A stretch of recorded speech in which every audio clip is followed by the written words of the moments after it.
네, 안녕하십니까. 백병입니다. 아, 오늘 아마 다들 더 탐사를 시청하셨을 겁니다. 저도 생방을 하다가, 이제 산책하면서 생방하다가 이제 집에 올 때쯤 되니까, 저희 이제 생방 참여하셨던 분이, 더 탐사로 간다 하셔가지고, 저도 이제 집에 들어가자마자 더 탐사를 봤는데요. 이게 정말 충격적인 일본 특파원 조중동 기자들의 이분들을 보면서 이 한국 사람인지 일본 사람인지 그런 생각이 들고, 그리고 빙산의 일각일 것이다. 지금 우리가 지금 목격하고 있는 이 상황은 빙산의 일각이다. 그래서 역시 어, 친일 매국노 청사는 운명이다. 그런 생각을 더더욱더 하게 되었고, 음, 단단히 해두지 않으면 큰일 나겠구나라는 생각을 하게 되었습니다. 참 기가 막히죠. 네, 아주 기가 막힐 노릇입니다. 보시면은 이제 그 김현기 기자란 분인데, 이분의 발언이 어떤지 제가 한번 정리를 해봤거든요. 자, 중앙일보 도쿄 특파원, 네, 질문 좀 받으시죠 하면서, 이 질문 자체가 이제 이미 시비 거는 그런 느낌 저 받았어요, 시청하면서. 질문 좀 받으시죠. 그래도 여기까지 세비 받으셔 가지고 오신 거니까. 자, 누가 뭐 질문 안 받는다고 한 적 없거든요. 제가 이 영상을 저도 뉴스를 봤거든요, 어제 사실. 어제인가 그저께 뉴스를 통해서 봤는데, 오늘이구나. 오늘 저녁. 세비 받아가지고 왔다. 질문 받아라. 이 얘기를 딱 보는데, 기가 막히더라고요. 진짜. 그리고 본인이 또 이제 중앙일보 김현기 기자라고 또 당당히 또 밝혀요. 자, 오늘 IAEA가 우리 시간으로 중간 보고서를 발표했다. 알고 계신 것 같은데요. 알프스 기능이라든가 여러 가지 수치, 작년에 뒷차례 샘플링한 거 등등 하면서 이제 그 다음 이어간 얘기가 뭐냐? 별 문제 없다. 이제 뭐 IAEA에 따르면은 별 문제 없다. 근데 왜 왔느냐? 이제 그런 얘기 하는 거겠죠. 네. 그리고 근데 이 국제 원자력 기구라는 거는요.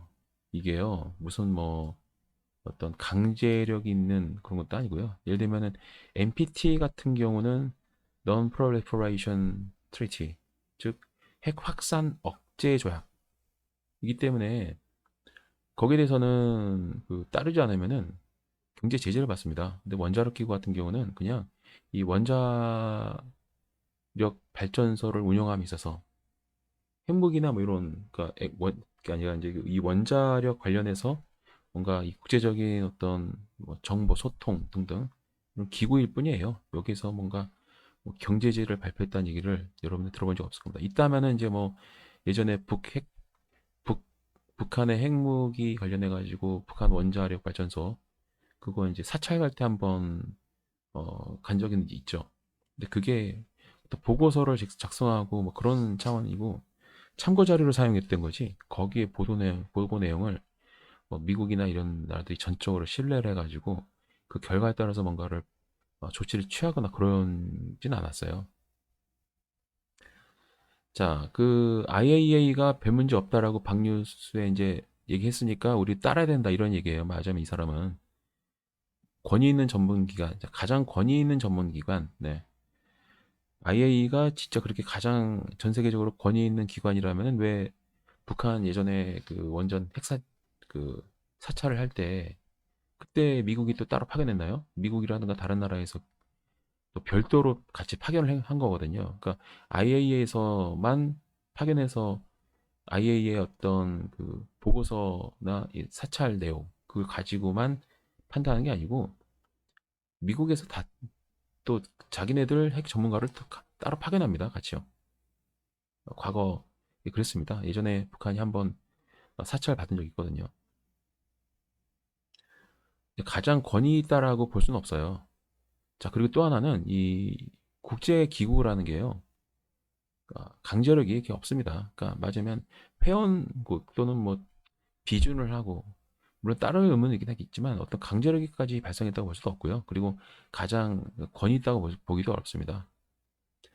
중국 과학자, 가장 머리에 있는 과학자 이렇게 얘기하면서 이제 뭐 샘플링했다. 전문가도 같다. 당연히 IAEA로 취업한 사람 있겠죠. 전문가 있겠지. 프랑스, 한국, 스위스, 미국에서 다 보내졌다. 그걸 믿지 못하겠다. 우리 믿을 의무가 없습니다, 사실. 믿을 의무가 전혀 없어요. 네, 전혀 없습니다. 믿을 의무가 전혀 없는데 마치 그 믿을 의무가 있는 것처럼 이렇게 말하는 거는 맞지 않죠. 보면은 전형적인 그 사대주의. 그렇게 따지면은 강제동원 문제라든가 독도 문제라든가 그다음에 위안부 성노예 피해자 문제 등등 이거 국제 기구나 단체들이 다 한국 손을 들어주는 경우가 많은데 그거는 왜 인용 안 합니까? 웃기는 경우죠. 자, 자료를 얻어가지고 어디에 분석 맡길 거냐? 어느 나라 기자인지, 네. 개인 자격으로 연구자들이 들어가 리뷰 작업하는 건지, 아이의 국가에 들어가지 않습니까? 이렇게 하면서 아까는 뭐 한국, 중국, 프랑스 등등 이 연구자들이 들어갔다 이게 지가 얘기해놓고는 또 국가가 들어가지 않는다 이렇게 얘기하면 자, 근데 후쿠시마 오염수 방사능 그 오염수 그게 진짜 해가 되지 않는다면 왜 땅에 묻고 있나요? 그렇잖아요. 상식적으로 봤을 때. 그 도쿄 전력이 거부해가지고 약속을 어, 도쿄 전력이 들어가지 못하게 해서 못 들어간 거를 못 들어간 걸 가지고 또 못 들어갔으니까 니네 어떻게 할 거야? 이런 식으로 얘기를 합니다. 또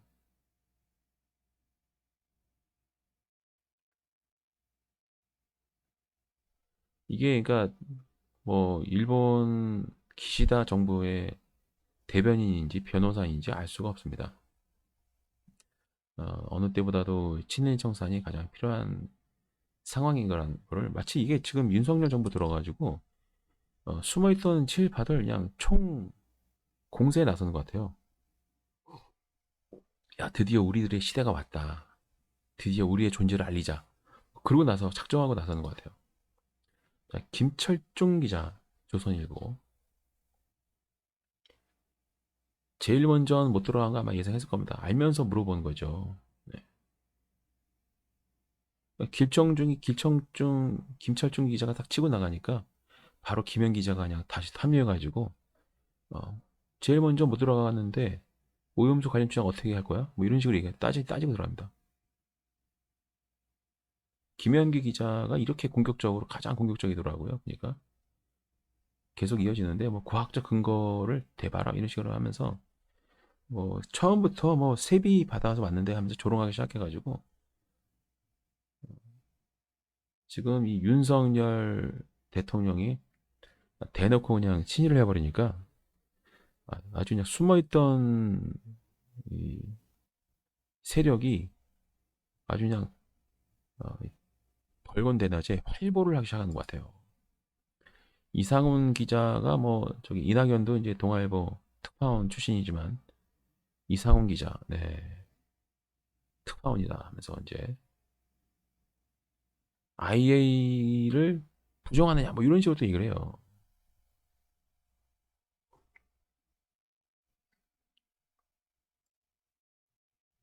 이런 식으로 장관이 개인이 아니죠. 뭐 대정부질문 한 건데 이렇게 반말딱 하면서 뭔가 한동훈처럼 아까 깐죽된 느낌이었어요. 잖아요 질문 보니까 답변하세요 이렇게 또 건방지게 또 답변하십시오 그러고 IAEA 전 사무총장이 일본이기 때문에 신뢰할 수 없다. 일본이 그런 나라잖아요. 일본은 합리적인 국가가 아니에요. 역사도 왜곡하는 국가인데 일본이 일본의 역사를 부정하고 왜곡하는 나라잖아요.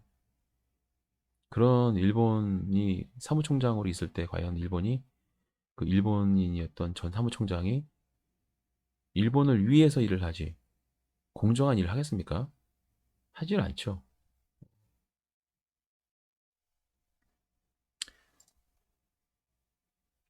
저는 이 말이 참 기분 나빴어요. 과학적인 근거로 얘기하는 사람을 반박하려면 어느 정도는 과학적 근거를 대면서 해야 하는데, 네. 제가 이제 전에도 쇼츠를 올렸지만 오늘 더 탐사 기자들도 같은 맥락에서 말씀하시더라고요. 최 감독님. 저도 이제 그 전에 또 쇼츠를 통해서 올렸지만 이미 일본 언론이나 기시다 아베 자체가 인정했어요. 뭐라고 인정했냐면 후쿠시마 그 방사능 처리수를 통에 담아가지고 땅에 묻고 있었다라고 말했어요. 만약에 그게 아무런 해가 안 된다면 왜 통에 담아가지고 땅에 묻어놓습니까? 그냥 땅에 흘려보내면 되지. 일본 강하천에 흘려보내면 되잖아요. 그리고 이게 만약에 또 그렇게 큰 문제가 없다면 굳이 바다에 희석을 시킨다는 표현을 쓸 필요가 없죠. 이미 일본 언론에서도 기시다나 아베도 희석을 시킨다는 표현을 썼습니다. 지난 후쿠시마 올림픽 할 때에도 희석을 시키겠다. 그렇게 얘기를 했어요. 자, 희석을 시킨다는 것은 뭔가 오염물질이 있기 때문에 그거를 자연정화 방식으로 희석시키겠다는 거 아닙니까? 이게 아무런 문제가 안 되면, 응? 아무런 문제가 안 되면은 그냥 일본 강 하천에 어? 그냥 흘려보내면 되는 거 아닌가요? 제가 이제 그 하고 싶은 얘기 이겁니다. 저는 이 세 명을 개인적으로 폄훼를 하거나 공격을 하거나 그런 마음으로 방송하는 게 아니에요. 이 조선일보, 중앙일보, 동아일보가 어떻게 직원을 관리하길래 이런 식의 참 무례하고 한국의 이익을 위하는 게 아니라 진실을 밝히는 언론인으로서도 아니고 굉장히 일본 기시다 정부의 대변인처럼 마치 변호사로 되는 것처럼 마치 일본의 그 기시다 내각의 총리라도 되는 것처럼 마치 일본의 외무성 장관인 것처럼 외무성 직원인 것처럼 일본 국우인 것처럼 저렇게 행동할 수 있는 이런 분들을 특별히 일본에 파견한 이유가 뭘까? 그러니까 조선일보, 중앙일보, 어, 동아일보가 이 세 명의 기자로 인해서 친일 매국노 언론으로 입증이 되고 있다. 저는 이 세 명, 뭐 이상훈 기자나 김영익 기자, 김철종 기자를 비난한 게 아니에요. 이런 기자들의 태도나 질문이나 이런 일본의 국익을 위해서 일본 정부를 대변하는 듯한 이런 질문이나 우리 한국 대한민국의 국회의원을 응대하는 이들의 모습에서 제가 발견하는 거는 아, 이런 기자들이 양성이 되고 조중동에서 양성이 되어서 일본으로 특별히 파견이 된다. 특파원은 굉장히 특혜가 많죠. 특파원으로 나가려고 서로 막 난리거든요. 물론 이제 짬 특파원 생활을 오래 하신 분들은 귀찮다고 이제 안 나가고 싶어 하지만 젊은 기자들은 특파원 생활 하고 싶어 하죠. 나름 매력이 있거든요. 저는 이제 오늘 이 기자들이 이렇게 맹활약을 하면서 그들이 속해 있는 이 조선일보, 동아일보, 중앙일보가 친일 매국노 언론이라는 사실을 이분들이 아주 그냥 마치 양심 선언을 하듯이 그렇게 만천하에 또 한 번 확인을 해줬다라는 생각이 듭니다. 근데 이제 한 가지 재미있는 게 있어요. 이게 참 무서운 사실인데, 자, 조중동. 이게 무서운 겁니다. 네, 잘 들어보세요. 굉장히 이건 무서운 얘기가 있어요. 아사히, 네, 아사히 신분, 아사히 니뽀, 네, 아사히 신문, 아사가 아침입니다. 다나카상, 나카, 네, 이 일본 국기의 정 가운데 태양이 있잖아요. 그 태양이 동쪽에서 뜨죠. 이 조중동 자체가요, 일본을 상징하는 한자라는 거 아십니까, 여러분? 아침 중앙에 동쪽에서 해가 쫙 뜨는. 근데 저렇게 이제 햇빛이 쫙 펼쳐나가는 이게 팽창주의 노선을 걷는 일제국주의의 팽창주의, 침략 노선을 보여주는 게 조중동 그런 의미가 있어요. 제가 한자로 확인해 보니까 동자가 이제 가운데 동력동일 거예요. 근데 저는 이제 이거를 움직일 동으로도 이제 한번 봤어요. 한번. 왜 그러냐면 어쩌면 저렇게 신문사 이름도 일본 일제국주의를 상징하는지 아침에 동쪽에 있는 하늘 중앙에 해가 쫙 떴을 때가 가장 태양이 이글이글 장렬하는 가장 뜨거운 시간이거든요. 뜨는 순간이 아니고 이미 떠 있는 거예요. 동쪽에서 떠가지고 하늘 중천에 있는 거죠. 조중동. 일본의 침략주의 노선이었던 외교 노선이었던 군사 전략이었던 일본 제국주의를 상징하는 것이 바로 조중동이다. 이 가운데 중은 저 가운데에 있는 우길기의 그 태양을 상징합니다. 동쪽은 한국에서 치면은 동쪽에 일본이 있고 태양은 동쪽에서 뜹니다. 아침이라는 거는 이제 태동하는 거죠. 그래서 이 아침조, 일본어로 이제 초 또는 이제 아사라고 말하는데 이 아사라는 거는 굉장히 많이 일본에서 사용되는 한자입니다. 사람 이름에도 많고 물건 이름, 상품 이름, 신문사 이름, 방송국 이름 안 쓰이는 데가 없어요. 중자는 마찬가지예요. 낙가, 추 또는 낙가. 동자나 마찬가지고요. 굉장히 많이 씁니다. 대동아, 뭐 동부가 할 때 이 동자. 그래서 조중동은 일본을 대변하는 친일 매국노 언론사다라고 딱 단정을 해도 여러 가지 면에서 입증이 되는 것 같습니다.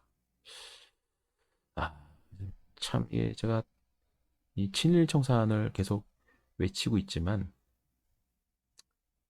너무 충격스럽습니다. 이제 너무 충격스러워요.